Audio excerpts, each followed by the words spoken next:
ನಮಸ್ಕಾರ ವೀಕ್ಷಕರೇ, 30 minutes 30 news ವಿಶೇಷ ಬುಲೆಟಿನ್ಗೆ ಸ್ವಾಗತ. ನಾನು ಸೌಮ್ಯ ಮಳಲಿ. ಇವತ್ತಿನ ಪ್ರಮುಖ ವಿದ್ಯಮಾನಗಳ 30 ಸುದ್ದಿಯನ್ನು ಒಂದೊಂದಾಗಿ ನೋಡ್ತಾ ಹೋಗೋಣ. ರಾಜ್ಯ ಕಾಂಗ್ರೆಸ್ನಲ್ಲಿ ಎಲ್ಲವೂ ಸರಿಯಾಗಿಲ್ವಾ ಅನ್ನೋ ಅನುಮಾನ ಮೂಡಿಸ್ತಾ ಇದೆ. ಕೈ ನಾಯಕರ ನಡುವೆ ಮತ್ತೆ ಕಿತ್ತಾಟ ಶುರುವಾಗಿದೆ. ಚುನಾವಣೆಗೆ ಕೌಂಟ್ ಡೌನ್ ಆಗ್ತಾ ಇರುವಾಗ ಕೈ ಒಳಗಿನ ಬೇಗುದಿ ಬ್ಲಾಸ್ಟ್ ಆಗ್ತಾ ಇದೆ. ಕೆಪಿಸಿಸಿ ಅಧ್ಯಕ್ಷ ಡಿಕೆಶಿಗೆ ಟಾಂಗ್ ಕೊಟ್ಟಿದ್ದಾರೆ ದಿನೇಶ್ ಗುಂಡೂರಾವ್. ಕಾಂಗ್ರೆಸ್ನಲ್ಲಿ ಟಿಕೆಟ್ ಕೊಡೋದು ಒಬ್ಬರೇ ಅಲ್ಲ, ಎಲ್ಲಾ ನಾಯಕರು ಸೇರಿಯೇ ಟಿಕೆಟ್ ಬಗ್ಗೆ ತೀರ್ಮಾನ ಮಾಡ್ತಾರೆ. ಒಬ್ಬರ ಕೈಯಲ್ಲಿ ಏನೂ ಇಲ್ಲ ಅಂತ ಪರೋಕ್ಷವಾಗಿ ಟಾಂಗ್ ಕೊಟ್ಟಿದ್ದಾರೆ ದಿನೇಶ್ ಗುಂಡೂರಾವ್. ಸ್ಕ್ರೀನಿಂಗ್ ಕಮಿಟಿ ಇದೆ, ಸೆಂಟ್ರಲ್ ಎಲೆಕ್ಷನ್ ಕಮಿಟಿ ಟಿಕೆಟ್ ಕೊಡೋದನ್ನ ತೀರ್ಮಾನ ಮಾಡ್ತಾರೆ, ಅದು ಬಿಟ್ಟು ಒಬ್ಬರೇ ತೀರ್ಮಾನ ಮಾಡಲ್ಲ ಅಂತ ತಿರುಗೇಟನ ಕೊಟ್ಟಿದ್ದಾರೆ.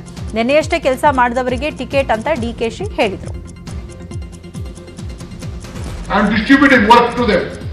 ಈ ಎಲ್ಲಾ ಕಮಿಟಿಗಳನ್ನು ಮಾಡ್ತೀನಿ ನಾನು. ಅವ್ರು ಯಾರು ಮಾಡ್ತಾರೋ ಬಿಡ್ತಾರೋ ಬ್ಯಾಕಪ್ ಇಟ್ಕೊಂಡಿರ್ತೀನಿ, ಅದು ಬೇರೆ ವಿಷಯ. ಇಲ್ಲ ಅಂದ್ರೆ ನಾವು ಸಕ್ಸಸ್ ಸ್ಟೋರಿ ಯಾರ ಮೇಲೆ ನಂಬಿ ನಾವು ಮಾಡಕ್ಕಾಗಲ್ಲ. ನನಗೆ ಗೊತ್ತಿದೆ ಯಾರು ಏನೇನು ಮಾಡಿದ್ದಾರೆ ಅಂತ. ಈಗ ಪಾಪ ಇವರೆಲ್ಲ ನಮ್ಮ ಇವರು ಬೈರೆಡ್ಡಿ ಅವರೆಲ್ಲ 3ನೇ ತಾರೀಕು ಮಾಡಿದ್ರು, ಒಳ್ಳೆ ಬಂದ್ರು. ಬಟ್ ಅದೇ ಟ್ರಾಫಿಕ್ ಮ್ಯಾನೇಜ್ಮೆಂಟ್ ಅವ್ರು ಕೇರ್ ಮಾಡಕ್ಕಾಗಲ್ಲ. ಟಿಕೆಟ್ ಯಾರು ಒಬ್ಬರು ತೀರ್ಮಾನ ಮಾಡಲ್ಲ. ಕಾಂಗ್ರೆಸ್ ಪಾರ್ಟಿಯಲ್ಲಿ ಚುನಾವಣೆ ಸಮಿತಿ ಇದೆ, ಸ್ಕ್ರೀನಿಂಗ್ ಕಮಿಟಿ ಇರ್ತದೆ ಮತ್ತು ಎಲ್ಲ ಲೀಡರ್ಸ್ ಅಭಿಪ್ರಾಯ ತಗೊಳ್ತಾರೆ. ಸೊ ಯಾರು ಒಬ್ಬರು ಇದು ತೀರ್ಮಾನ ಮಾಡುವಂಥದ್ದೇನಲ್ಲ ಇದು. ಅದರಿಂದ ಆ ಥರದ ಒಂದು ಭಯ ಅಥವಾ ಭೀತಿ ಯಾರು ಪಡಬೇಕಾಗಿಲ್ಲ, ಪಡುವಂಥ ಅವಶ್ಯಕತೆಯೂ ಕೂಡ ಇಲ್ಲ. ಆ ಜಿಲ್ಲಾ ಲೀಡರ್ಗಳು, ರಾಜ್ಯ ಮಟ್ಟದ ಲೀಡರ್ಗಳು, state election committee, central election committee, screening committee ಎಲ್ಲ ಇದೆ. ಸೊ ನನಗನ್ಸುತ್ತೆ ಅದರಿಂದ ಅದು ಟಿಕೆಟಿನ ವಿಚಾರಕ್ಕೆ ಇದನ್ನು ಸಂಬಂಧನೇ. ಭಾರತ್ ಜೋಡೋ ಯಾತ್ರೆ, ಇಂತಹ ಐತಿಹಾಸಿಕ ಪಾದಯಾತ್ರೆ ಯಾವ ನಾಯಕನಿಂದಲೂ ಆಗಿಲ್ಲ, ಯಾವ ಪಕ್ಷದಿಂದಲೂ ಆಗಿಲ್ಲ. ರಾಹುಲ್ ಗಾಂಧಿ ದೇಶದ ಹಿತದೃಷ್ಟಿಯಿಂದ ಪಾದಯಾತ್ರೆ ಮಾಡ್ತಿದ್ದಾರೆ ಅಂತ ಮಂಡ್ಯದಲ್ಲಿ ಮಾಜಿ ಸಿಎಂ ಸಿದ್ದರಾಮಯ್ಯ ಹೇಳಿದ್ದಾರೆ. ದೇಶದ ಇತಿಹಾಸದಲ್ಲಿ ಸ್ವಾತಂತ್ರ್ಯ ಬಂದ ಮೇಲೆ ಇಂಥ ಒಂದು ಐತಿಹಾಸಿಕವಾದಂತಹ ಪಾದಯಾತ್ರೆ ಯಾವ ನಾಯಕರಿಂದಲೂ ಕೂಡ ಆಗಿಲ್ಲ, ಯಾವ ಪಕ್ಷದಿಂದಲೂ ಕೂಡ ಆಗಿಲ್ಲ ಅಂತಕ್ಕಂಥದ್ದನ್ನ ತಾವು 3570 ಕಿಲೋಮೀಟರ್ ದೂರ, ಸುಮಾರು 150 ದಿನಗಳಿಗೂ ಹೆಚ್ಚು ಕಾಲ ಪಾದಯಾತ್ರೆ ಮಾಡೋದು ಅಂತಂದ್ರೆ ಅದು ಸಾಮಾನ್ಯ ಕಾರ್ಯಕ್ರಮ ಅಲ್ಲ. ಅದರ ರಾಹುಲ್ ಗಾಂಧಿಯವರು ಈ ದೇಶದ ಹಿತದೃಷ್ಟಿಯಿಂದ ಇಂಥ ಒಂದು ಸಾಹಸಕ್ಕೆ ಕೈ ಹಾಕಿದ್ದಾರೆ. 22 ದಿನ ಕರ್ನಾಟಕದಲ್ಲಿ ನಡೀತಾರೆ. ಮಂಡ್ಯ ಜಿಲ್ಲೆಯಲ್ಲಿ 3 ದಿನಗಳು ನಡೀತಾರೆ. 3ನೇ ತಾರೀಕು, 6ನೇ ತಾರೀಕು, 7ನೇ ತಾರೀಕು. ನಾನು ದೆಹಲಿಗೆ ಇಡಿ ವಿಚಾರಣೆಗೆ ಹಾಜರಾಗ್ತೀನಿ ಅಂತ ಬೆಂಗಳೂರಲ್ಲಿ ಕೆಪಿಸಿಸಿ ಅಧ್ಯಕ್ಷ ಡಿಕೆ ಶಿವಕುಮಾರ್ ಹೇಳಿದ್ದಾರೆ. ಯಾವ ಕಾರಣಕ್ಕಾಗಿ ಹೊಸದಾಗಿ ನೋಟಿಸ್ ಕೊಟ್ಟಿದ್ದಾರೋ ಗೊತ್ತಿಲ್ಲ. ಅವ್ರ ಬಳಿ ಎಲ್ಲ ಡೀಟೇಲ್ಸ್ ಇತ್ತು, ಆದ್ರೂ ಹೊಸ ರೀತಿಯಲ್ಲಿ ಕೇಳಿದ್ದಾರೆ. ನಾನು ಅಟೆಂಡ್ ಆಗದೆ ಇರಬಹುದಾಗಿತ್ತು, ಆದ್ರೆ ಓಡಿ ಹೋದಂತಾಗತ್ತೆ, ಹಾಗಾಗಿ ಹಾಗೆ ಮಾಡೋದಕ್ಕೆ ನಾನು ತಯಾರಿಲ್ಲ ಅಂತ ಹೇಳಿದ್ದಾರೆ. ಇಡಿ ತನಿಖೆಗೆ ನಾನು ಮೈಸೂರಿಗೆ ಹೋಗ್ತಾ ಇದ್ದೀನಿ. ಮೈಸೂರಿಂದ ಬಂದವನು ಸೀದಾ ದೆಹಲಿಗೆ ಹೋಗ್ತಾ ಇದ್ದೀನಿ. ನಾನು ಪಾರ್ಟಿಸಿಪೇಟ್ ಮಾಡ್ತೀನಿ. ನನಗೆ ಗೊತ್ತಿಲ್ಲ ಎಂತಕ್ಕೆ ನನ್ನ ಕರೆದವ್ರೆ ಅನ್ನೋದು ನನಗೆ ಗೊತ್ತಿಲ್ಲ. ಬಟ್ ಅದೇನೋ ಕೆಲವೆಲ್ಲ ಲಿಸ್ಟ್ ಕೇಳಿದ್ದಾರೆ. ನಾನು ಅಲ್ಲಿ ಹೋಗಿ ತಿಳ್ಕೊಂಡು ಎಂತಕ್ಕೆ ಕರೆದಿದ್ದಾರೆ, ಯಾವ ಕೇಸ್ ಇದು ಏನು ಅಂತ. ನನಗೆ ಸಿಬಿಐನವರು ಅಲ್ಲೇ ಒಂದು ಡಿಸಪ್ರೇಟ್ ಅಸೆಟ್ ಕೇಸು ಯಡಿಯೂರಪ್ಪನವ್ರ ಸರ್ಕಾರ ಕೊಟ್ಟಿತ್ತು. ಅದನ್ನು ನಾನು ಹೈಕೋರ್ಟಲ್ಲಿ ಚಾರ್ಜ್ ಮಾಡಿದ್ದೆ. ಫಸ್ಟ್ ಟೈಮ್ ನನಗೆ ಇಡಿಯಿಂದ ನೋಟಿಸ್ ಬಂದಿದೆ. ನನಗೆ ಆಶ್ಚರ್ಯ ಆಗ್ತದೆ. ಎಲ್ಲ ಮಾಹಿತಿ ಅವ್ರ ಹತ್ರ ಇತ್ತು, ಬಟ್ ಯಾಕೆ ತಿರ್ಗಾ ಅದನ್ನು ಹೊಸದಾಗೇನೋ ಕೇಳಿದ್ದಾರೆ ಡಿಫ್ರೆಂಟ್ ಫಾರ್ಮೆಟಲ್ಲಿ. ನಾನು ಹೋಗಿ ಬರ್ತೀನಿ. ಅಧಿವೇಶನ ಕಾನ್ಸ್ಟಿಟ್ಯೂಷನ್ ಕೇಳ್ಬೋದು. ನಾನು ಓಡೋದಂಗೆ ಆಗ್ತದೆ. I will not run away. ಏನಿದೆ, ನಾನು ಏನು ತಪ್ಪು ಮಾಡಿಲ್ಲ, ಯಾವುದು ನನ್ನ ಮೇಲೆ ಹಗರಣ ಇಲ್ಲ. ಎಲ್ಲ ಕೇಸು, ಎಲ್ಲ ಆಸ್ತಿ ಪಾಸ್ತಿ ಎಲ್ಲ ನಂದು ಓಪನ್ ಬುಕ್.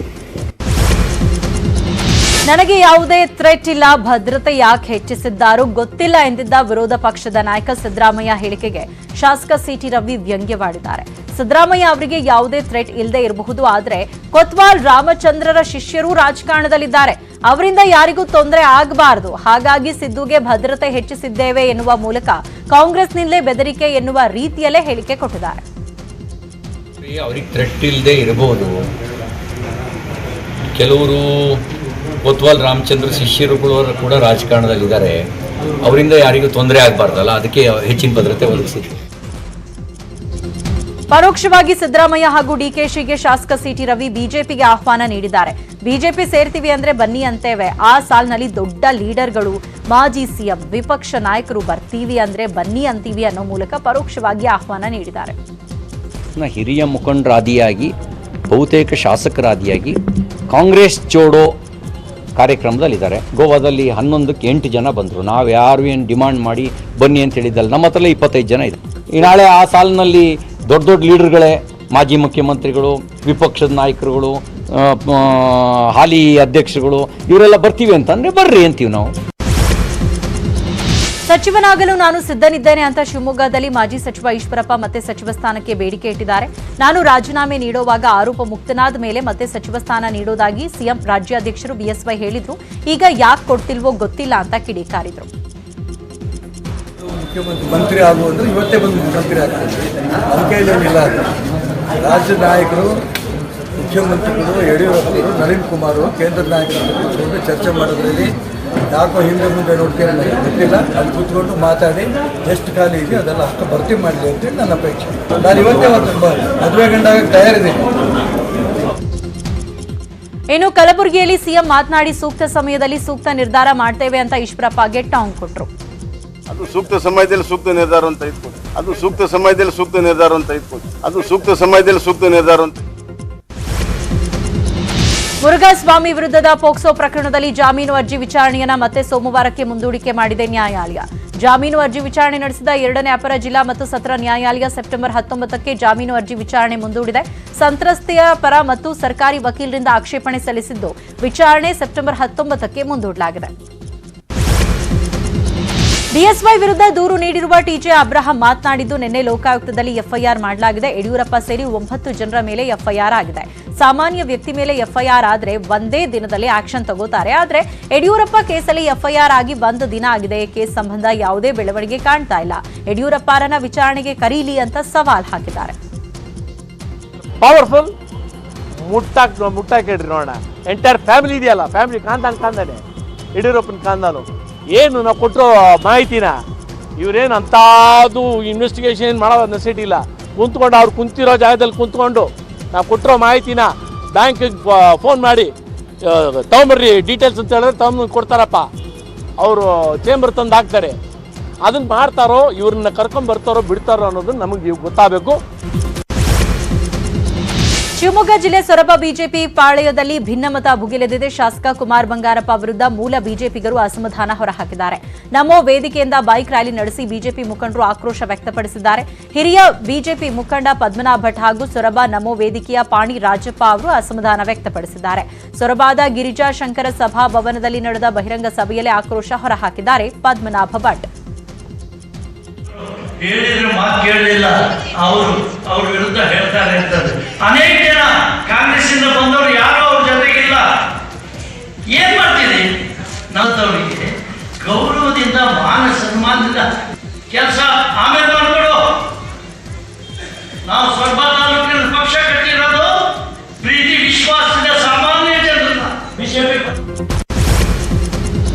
ಉತ್ತರ ಕನ್ನಡ ಜಿಲ್ಲೆ ಕಾರವಾರಕ್ಕೆ ರಾಜ್ಯಪಾಲ ಥಾವರ್ಚಂದ್ ಗೆಹ್ಲೋಟ್ ಭೇಟಿ ನೀಡಿದ್ದಾರೆ. ಅಂತಾರಾಷ್ಟ್ರೀಯ ಕಡಲ ತೀರ ಸ್ವಚ್ಛತಾ ದಿನಾಚರಣೆ ಅಂಗವಾಗಿ ರಾಜ್ಯಪಾಲರು ಭಾಗಿಯಾಗಿದ್ದಾರೆ.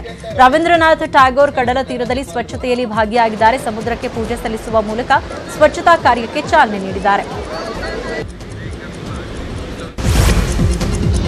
ನಮೀಬಿಯಾದಿಂದ ಭಾರತಕ್ಕೆ ತರಲಾದ 8 ಚೀತಾಗಳನ್ನು ಪ್ರಧಾನಿ ನರೇಂದ್ರ ಮೋದಿ ಮಧ್ಯಪ್ರದೇಶದ ಕುನೋ ರಾಷ್ಟ್ರೀಯ ಉದ್ಯಾನವನಕ್ಕೆ ಬಿಡುಗಡೆ ಮಾಡಿದರು. ಚೀತಾಗಳಿಗೆ ರೇಡಿಯೋ ಕಾಲರ್ ಅಳವಡಿಸಿ ಅರಣ್ಯಕ್ಕೆ ಬಿಡುಗಡೆ ಮಾಡಲಾಗಿದೆ. ಬೋನಿನಿಂದ ಚೀತಾಗಳನ್ನು ಬಿಟ್ಟ ಪ್ರಧಾನಿ ಅವುಗಳ ಫೋಟೋಗಳನ್ನು ಸೆರೆ ಹಿಡಿದರು. ಬಳಿಕ ಮಾತಾಡಿದ ಪ್ರಧಾನಿ ಮೋದಿ, ಭಾರತಕ್ಕೆ 8 ಚೀತಾಗಳು ಆಗಮಿಸಿವೆ. ಚೀತಾ ಕೊಟ್ಟ ನಮೀಬಿಯಾ ಸರ್ಕಾರಕ್ಕೆ ಧನ್ಯವಾದ ಅಂತ ಹೇಳಿದರು. आज अफ्रीका के कुछ देशों में